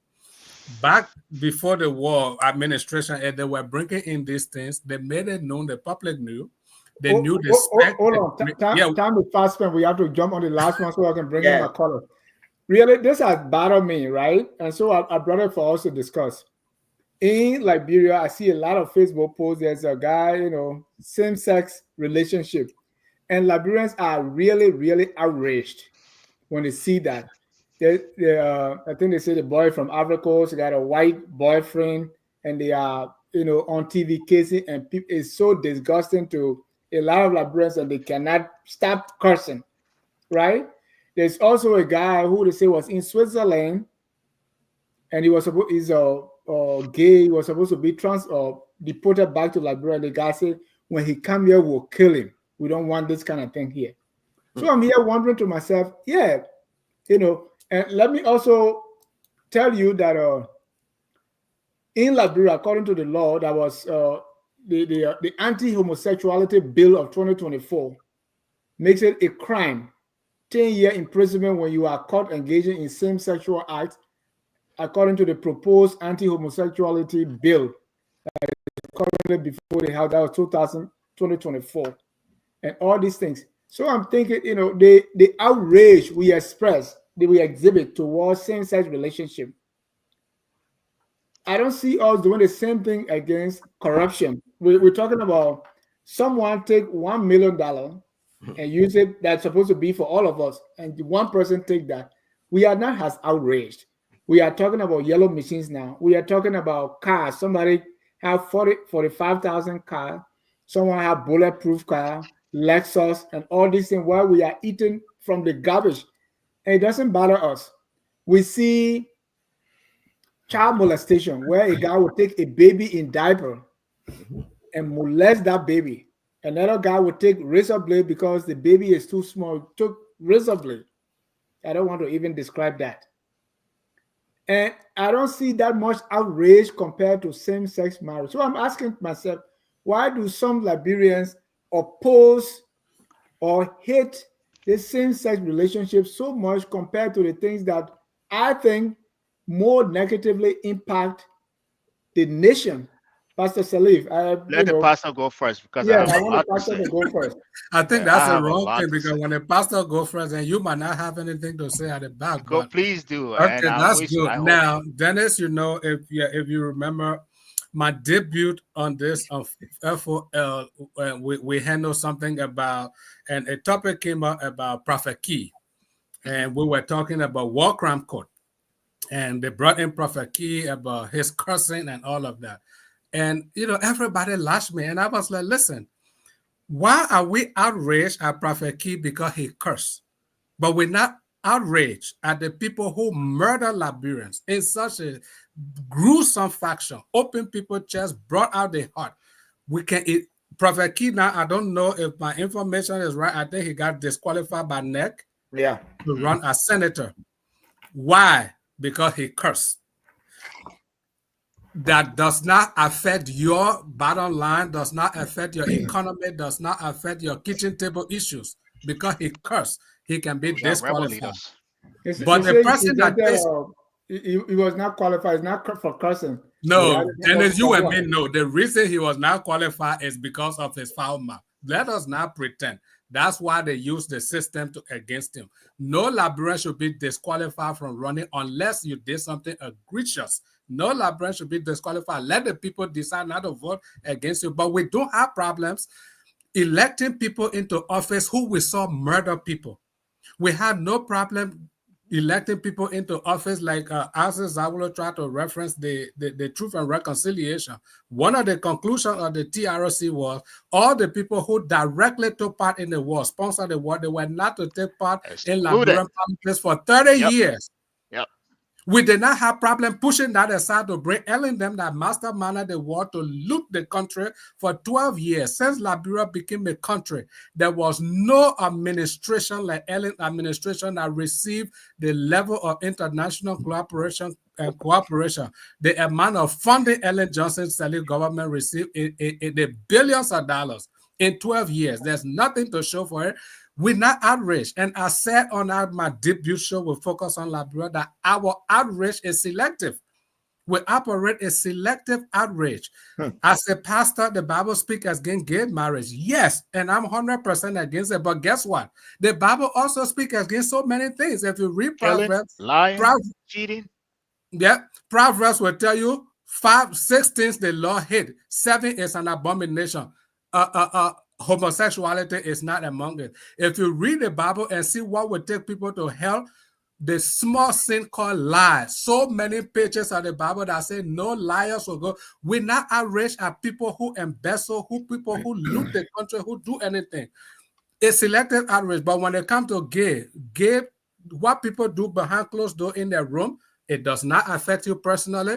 It does not affect your economy. But the people who embezzle the money that impoverish your family, that impoverish yourself, that destroy the country, no, you're not outraged. You prefer to elect them back into office. So it's a selective outrage. Should gay marriage relationship be encouraged? 100% for me is no. It should not be encouraged. But the same sentiment we can show against gays. If we have those same laws on the books, that if you sell a land, one lot to 3 people, go to prison for 10 years. You sold the land to Gabriel, took his money, turned around, sold the same land to Isaac, took his money, took the land again, sell it to Jess. People are not outraged at that. Why those people won't go to jail for 10 years? Oh, but you can quickly pass law to put gays in prison for 10 years. But you're not doing it for corrupt officials. You're not doing, if you even say investigate Samuel Tue, there are people now that are against it. Why should they investigate Samuel Tue? When you talk about what's the other guy that was that became senator from McGill? Oh no, people will come to his defense. But when it's gay, because it's simple, selective sentiment, selective outrage. We don't focus on what really is destroying the country. We focus on foolishness. So I can elect Prince Johnson as senator, but Prophet Key, oh no, he can cuss. You know, Prince Johnson, how many people he murdered? You know, so it's selective. It's Thank you. And Peter Tua is already angry with me. Oh, yeah. He said, Danny, do you love same-sex marriage? Will you happily welcome your son's husband? Nothing. But let me understand. We don't like it. We hate it, but yeah. Or Jesse. Yeah. Let me pick it back here, right? Look, I agree with the pastor any day. If the same energy we are using to criticize lawmakers for the wrongdoing, if we are using the same energy, but Liberia, we always say we are a Christian nation, and we boast of it so much, right? And I think it's Leviticus 18:22, you know, do not sleep with the same sex because it's detestable to God. That's just not who we are. It doesn't fit in our society. And the reason why I would want to strongly oppose to it, the least moment we start giving credence and ears to this kind of conversation, you see, they say it takes a little drop of rain to make an ocean, the smallest thing. Sooner or later, you'll find Liberians now going to the hill crying for their rights to marry their brothers. So what message are we sending? That's not who we are as a people. That's just not who we are as a people. Whether we cry, look, Liberian men will take a corrupt man any day than a good Jesus who is gay. That's our society. And why is that? That's what I just told you. We are a Christian nation. Right? That's not who we are. I said that's not who we are. So gays and all this kind of thing. But you said Christian nation, and that Christian. Yeah. I mean, let's start with a basic Christian principle, right? Which is the Ten Commandments. I said let's start with a basic Christian principle, the Ten Commandments. Thou shalt not lie, thou shalt not kill, thou shalt not steal, thou shalt not bear false witness, thou shalt not covet, and so on. Your neighbor's property, your neighbor's wife, all those ones. Thou shalt not commit adultery. We don't care about those. So when we are a Christian nation, why are we not? Let's say that the Old Testament you're talking about. It don't matter. That's the same Bible. That's the same Bible. And then when we come to Jesus, he said, love your neighbor as yourself. As yourself. Worship the Lord thy God with all your heart. Look, there's a reason. Christian principle. So what is this gay business that is so Christian compared to stealing, killing, lying, and child molestation? I mean, now a man in Liberia can sleep with the mother, the daughter, the granddaughter, because as long as you're giving them small money. Yes. And it's fine. There's no outrage. And that's what the Christian nation is supposed to mean, right? And Mr. Dennis, why I agree with everything we're saying there. Look, Pastor Shirley, me as a young pastor myself, I speak to this every time in my church and around the neighborhood here. Look, there's a reason why there's Adam, there's Eve. Yeah. No, I get that. We're talking about reproduction. What message are we trying to send? And I'm not saying what message are we sending with the corruption? Fine. So we are two things can be true at the same time, Dennis. Like, I want to understand because two things can be true at the same time. But don't tell me Christian principle, because when you tell me Christian principle, Mr. Dennis, let's elevate this. Corruption. Mr. Dennis, we are here speaking on corruption. Why it is not good for us to allow these things to happen? We are here speaking on it. But you know, we're not saying that if a corrupt person is deported from America, go to Liberia, we harm them. We are saying that if somebody, a Liberian who is gay, and let put a face to it. Let put a face to it. What do we do? Kofa. Oh God. Who made a crime here. Yep. Sent to Liberia. Yeah. We worship him and made him no outrage. And made him speaker. And today the whole country is in chaos because people are taking the speakership from him. But imagine if that was a gay man who was deported. That's not for not service time. If Fonati came to Liberia as a gay man, if Fonati came to Liberia as a gay man, will you have given him the same credence you're giving him today? No, they won't do it. Exactly. But so that's the hypocrisy we're talking about. No, but you know what? I agree. You know, one of the challenges I went through in Liberia was that I've thought about this thing all of my life. By the way, I have a Mandingo brother, and I'm married to a Mandingo woman who is a Christian, but most of my in-laws are Muslims.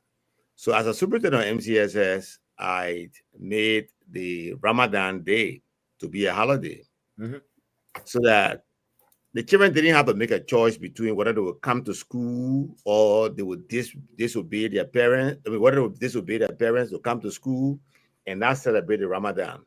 So, and then the teachers too would not have that thing.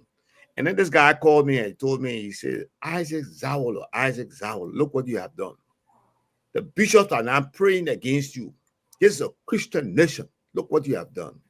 Mind you, the Bible tells us to love one another and to do everything so that we can live in peace and harmony, even with the people who do not share our faith and our belief. It is very laughable for Liberians to be so extreme about religion. Because right now there's another discussion, maybe Dennis, another time you'll bring it. Recently, the discussion in Liberia was, why should Ramadan Day not be a holiday? Oh no, they don't deserve or belong Christian principle. Which Christian principle? That's the same Christian principle that violated the rights of our people. That went into our villages and town and desecrated and disrespected our shrines. If we believe there was Benjamin J.K. Anderson, then some are thinking about why we don't try him posthumously for violating our culture, our traditions, and the rest of it. But we're not outraged. We're not outraged by those kind of acts that were perpetrated by people and these guys are being Christian with the Bible in their hand. But today, we are bothered by the choice between two consenting adults. And it's sad. It's really, really sad. Let me tell you, it was we used to have the program Hello Pastor. So later on, I started bringing Muslim, I started bringing other religion. And on a Friday, I think it was Good Friday, and I was interviewing someone from the Islamic faith, and they say, oh, Danny, of all the days, you are desecrated. I mean, what is the purpose that we cannot learn about other religion? I mean, I just learned fatwa. So we hear fatwa, we think somebody's going to die, but it simply means decree, just that it interpret, just like Supreme Court interpretation. But we don't want to hear it. We say when we give the Muslim holiday, oh, Saudi Arabia will come here. Yeah. But and all kinds of things. And I don't want to go too far. Yeah, but Dennis, even though I'm a pastor, right, we got to do another show because I think religion, especially Christianity, is holding Liberia back too. Yeah, because we're so steeped in this Christianity that we are ready to turn the blind eyes on all the things, all the corruption, and it's holding us back when we should be working and doing things to improve our country. Oh, let the people just sit and pray all day. Oh, let's forgive the corrupt official. We are not being honest with this thing, and then we can, oh, Liberia is a Christian nation. On this show today, let me say emphatically, looking at the camera, it's a lie. Liberia on paper is not a Christian nation. On paper, we are a secular state.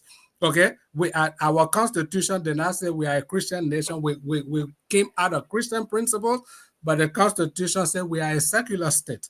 Yeah. So then we got to embrace, when we are a secular state, we have to embrace everybody. Now, the church and the state, they are two different things. This church exists within the country, which is ruled by the Bible. But the country is not ruled by the Bible. The country is ruled by the Constitution, which brings everybody together. Because if we govern Liberia by the Bible, hold on. If we govern Liberia by the Bible, we are going to exclude every other person. If we govern Liberia as a country with the Constitution, then we include everybody. We want to run an inclusive government. So the notion that we were founded on Christian principle is we have Christian nation. It's a fallacy. I fought those things myself too. We have to be an inclusive country. We have to, the Constitution gave everybody rights. It's a freedom. So what you do in your bedroom, I do not approve it, but it's none of my business. Mr. Guy, let me take hold on. I want Gabriel to come in before you because you. Okay. So Gabriel, here is the whole idea. Here is whether you approve same sex or not.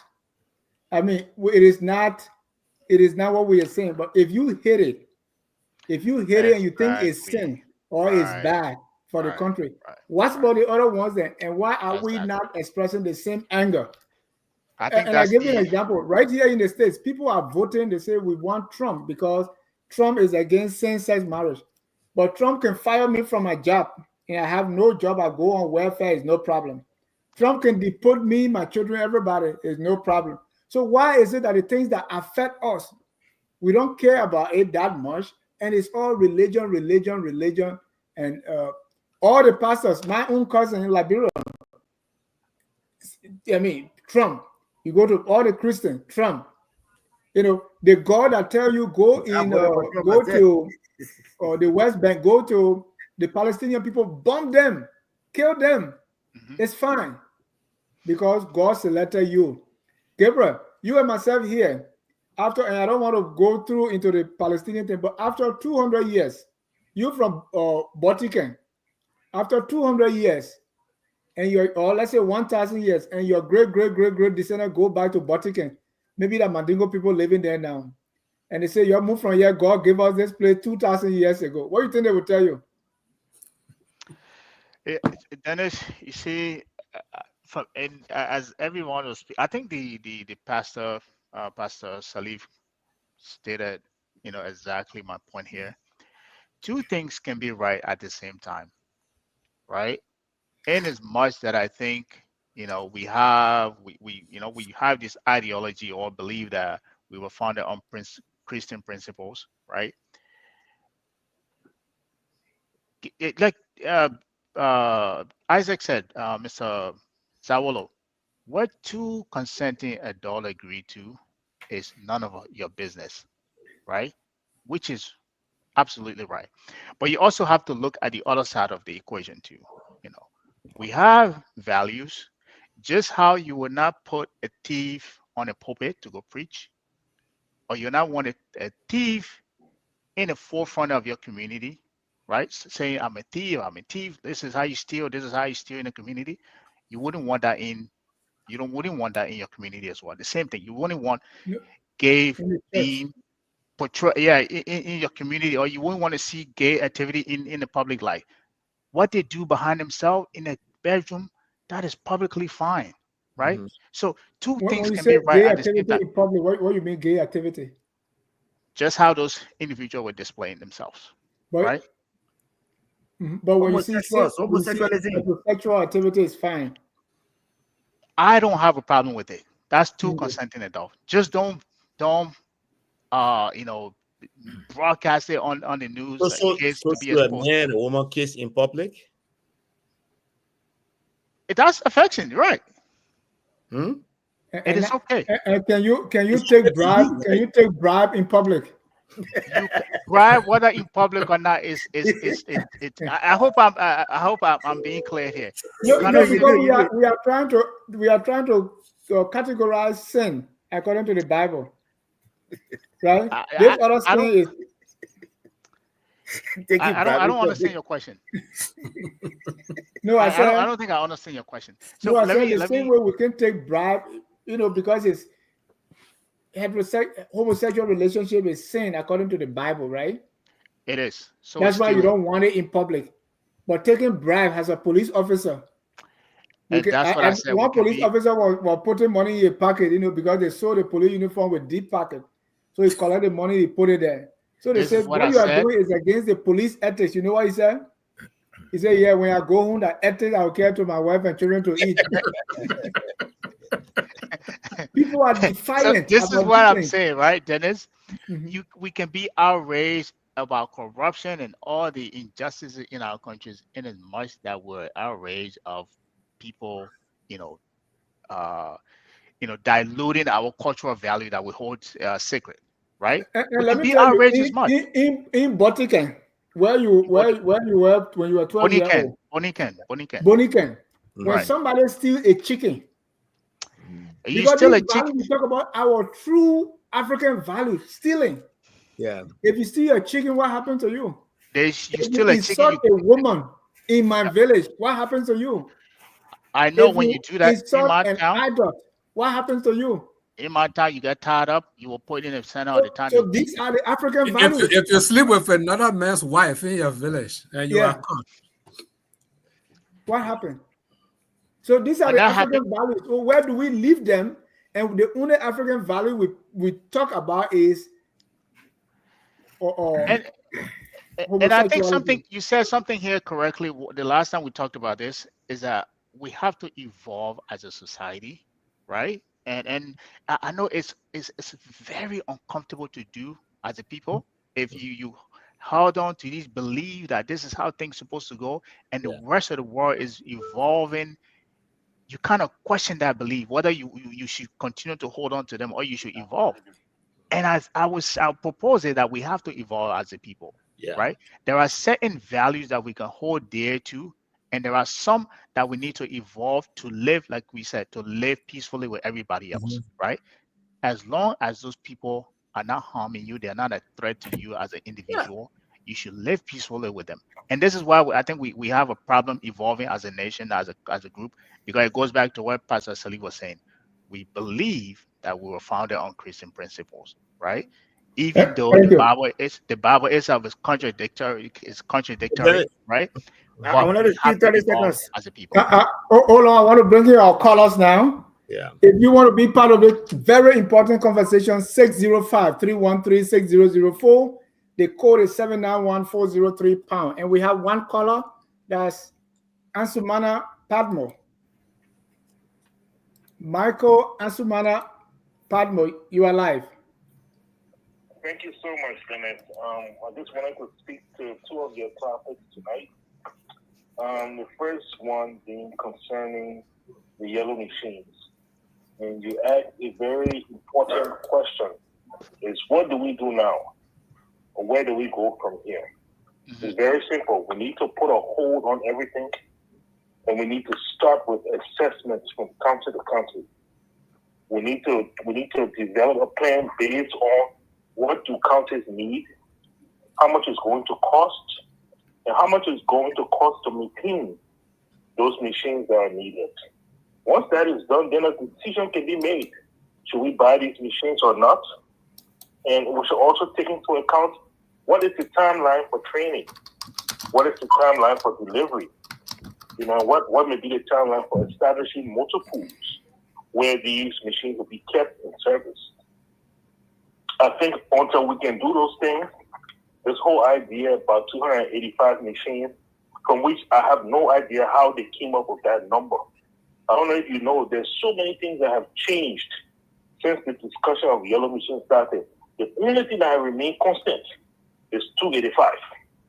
And and nobody can even tell us how, why. No, the other one is the machines are yellow. Yes, the machines are yellow. Yes. The other thing I wanted to give some thought on is the whole homosexuality debate.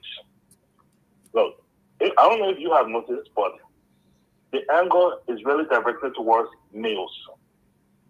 There are females that practice the same, but there's not really much anger against that. We see it on Facebook all the time. I don't see people up raw. I see it directed at males. Because the men like it when the women are doing that. In fact, the men participate. Well, then that is being hypocritical. Dennis, were you there? Dennis, you gotta put out some disclaimer here. Yeah. Oh no, I mean this is something. I talk to people who say, "Hey, this is what I want." Okay. Yeah. Okay. I mean, yes, and that is absolutely true. Like, even for those, when people discuss pornography, they don't even identify female as homosexual. Pornography, that's regular pornography. Yeah. Okay. But the question is, how do we even police this? How do we even prove this is a crime? Are we going to put people in people's bedrooms? Are we going to listen to gossip? Okay. And then you ask the question, why? Why is this? Why the argument? One, I believe that it's because it's easy to do. Okay, corruption is not easy to attack because there's so many people doing it. Lying, cheating, sleeping with underage girls, those things are not easy to attack because there's so many people doing it. But this particular topic is an easier one to attack because you're not doing it. So yeah, let's go ahead and demonize. Let's throw everything at it, but let's ignore the lying, the stealing, and all the other things that come with it. But I would like to say this finally before I leave. And this goes across to your panelists, but even your listeners. What if a law was passed today against heterosexual practices? How long would it take any one of us to break that law? How can we then sit and say, just because you put a law on the books, that means that it will stop the practice? And it's something for everybody to think about. I know. Because if I woke up tomorrow morning and some government passed a law that I cannot be with my wife, you might as well put handcuff on me and carry me down because I will break the law. And I think we should look at it the same way when it comes to the other side. Thank you so much for the discussion, and I appreciate it. Thank you. That's a very good point. There was this guy who said who wrote that something. They came for the Nazis. That's right. And I said nothing because I was not a Nazi. They came for the Jews. I said nothing. And the last one is they came for me. Yeah. And then there was nobody left. Mm-hmm. So sometimes when it's to somebody else, we see it the other way. And sometimes I argue with some American friends who because if it is not your culture, if you are not doing it, it looks so normal and natural, right? Somebody told me, "Oh, you African eat with hands, ew." So I said, "But you eat with hands too." He said, "No." I said, "How you eat your fries? How you eat your pizza?" Oh, the fufu we swallow. Oh, how you don't chew it, you swallow. I said, "How you eat your ice cream? You chew it." A lot of things that you do, we do the same thing, but it looks so odd when it's not you, right? Yeah. So most of the time, that's how we see things. Yeah. All right. Yeah. And Dennis, I wanted to bring in a point concerning some of these things in society. I know time is fast spent. One of the things we did once I decided to make MCSS school very welcoming for Islamic students, guess what? Our enrollment of Islamic girls went way up. Then in Logan Town and on the island, Bushra Island, the number of Islamic students starting school before they even reach 7 years of age increased dramatically. Well, these things happen, right? So when we are catching these people, Islamic students, very early coming to school, assimilating and mixing, you know what we are doing? We are we are providing strong national security fences against Boko Haram and some of the other things that people will bring in. And that's some of the things that our people in Liberia don't seem to understand. Even with the homosexuality thing. Look, when you don't pay attention to that stuff, right? You let people live their life, gradually people will get to understand that, maybe this is not the right thing to do. I might need to go to work, get a job, get a skills, and earn my living instead of getting into this thing, hoping that will give me money. And as we close, the same thing I told people about something like, because things that I still practice, like sasewu, like this whole idea of witch. People go to church and say, "Oh, the person is a witch." Maybe they take a 6-year-old, 7-year-old little girl. They say it's a witch because we dream. Before you in the village, before the woman give birth, you have to confess the name of all the people. So all these things, how do you counter them? Maybe if you simply have a hospital where you take the women, you don't have to deal with all that, right? So I believe there are ways that we can approach even the things that we think are wrong than just going there and legislating lifestyle. It's not going to work. Gentlemen, we thank you for your time. We have come to the end, and so we'll go around the room for your closing comment. Let's go from Jesse to Isaac, Gabriel, and then Pastor Salif. First of all, let me say thanks, Mr. Jack, for having me. Good evening to my fellow panelists. It's been a fruitful show. Looking forward to our next one. Hopefully, I get the invite, but it's been good. It's been good. I just want to say thank you. Look, we speak on issues of Liberia because we want the best for Liberia. That's why whenever I'm on these different platforms, I speak emotionally with passion because we all want the best for Liberia. And Liberia will only be good if we start to speak in the faults and in the mishappenings and all of this stuff. So I just want to say thank you again, Mr. Jaff, for affording me the opportunity. Thank you. Thank you. All right, so Dennis, thank you very much for having me on. Like I said, whenever you send me this invitation, I try to make it to come. I want to say thanks to my fellow panelists. I think we had a very fruitful discussion, and I look forward to maybe in a not too distant future joining you guys on some of these topics. And Dennis, I want to encourage you to come up with some of these very, very topics that has the potential. I mean, that will give us the opportunity to really discuss some of the very deep issues in our country. Like even, considering even Christianity, I think the pastor Selective raised an issue about the good and bad of the faith, of the religion on our society. I think I look forward to seeing a discussion being held here on Focus on Liberia, on what's going on with Christianity. How is it helping the country? How is it pushing us further away from realizing what we should be achieving? So again, thank you very much, and it's always welcoming to be here. At least the stage is not so crowded like some of the other shows I told you about the other day. So I see I have a lot of space, a lot of room. I'm so free here. We'll even bring you alone, Gabriel. So we can talk about your scratch card. Oh, wow. I never got that anyway. He never talked about that. We'll get it out of him the next time. Next time, that's right. No, Dennis, on a serious note, thank you for having me. 3 points, as I said, that we talked about here. I will double down on what I said earlier. I believe the vice president deserves her pension.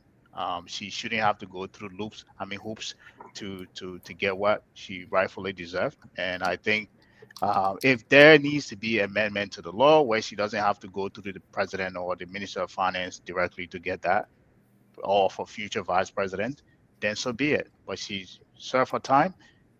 We owe her her pension to live comfortably, right?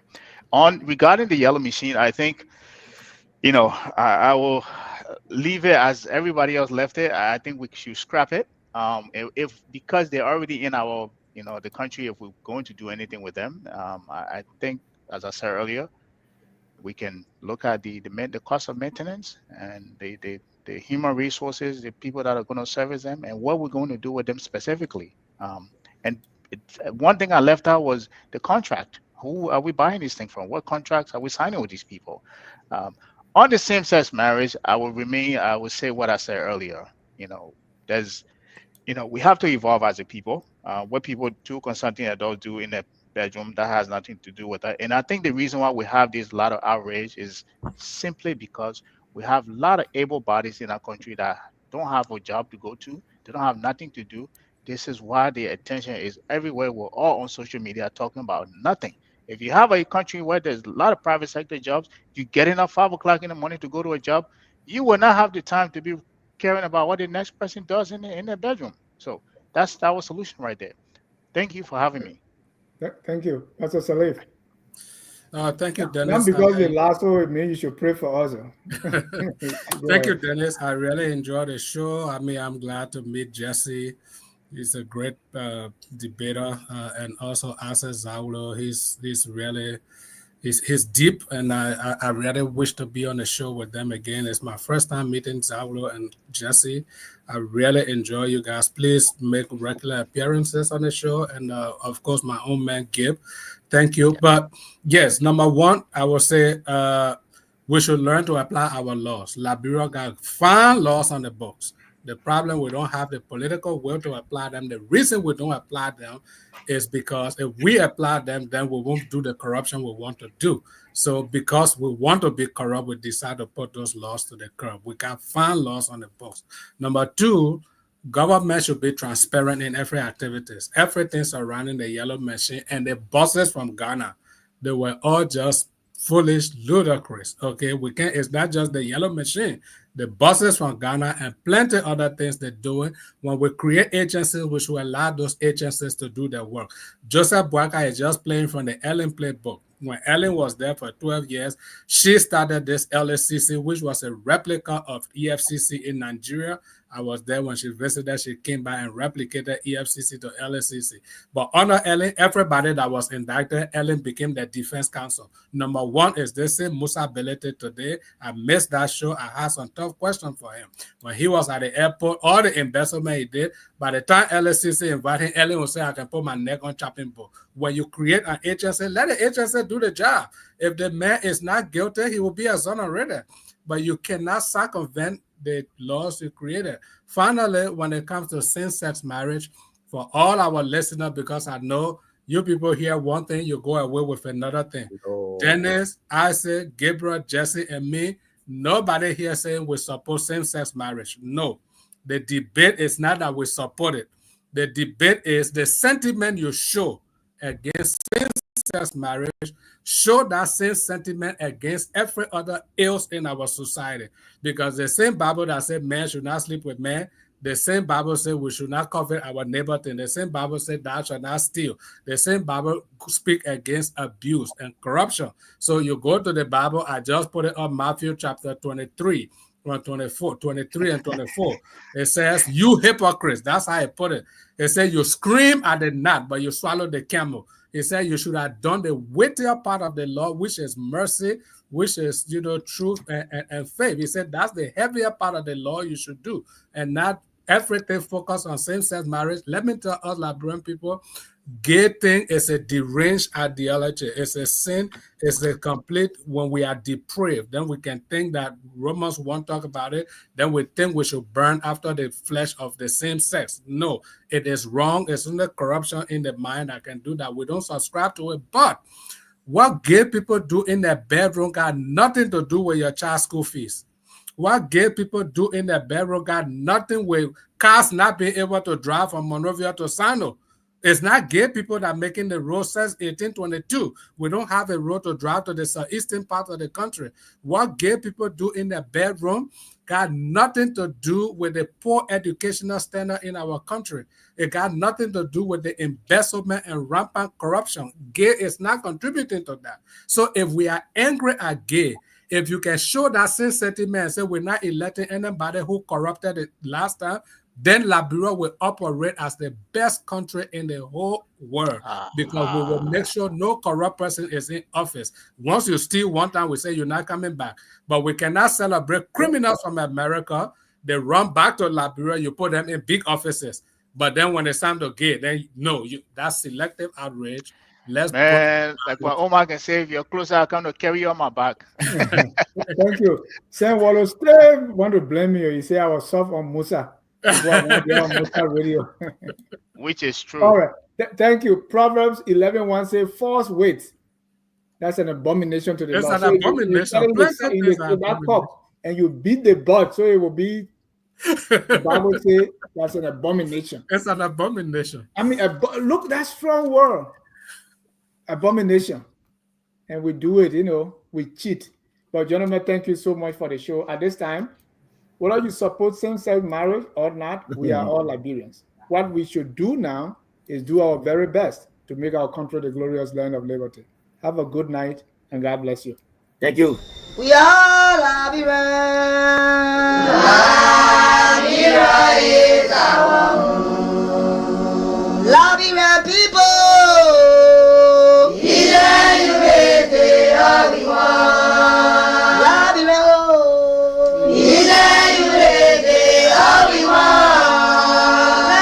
Liberia.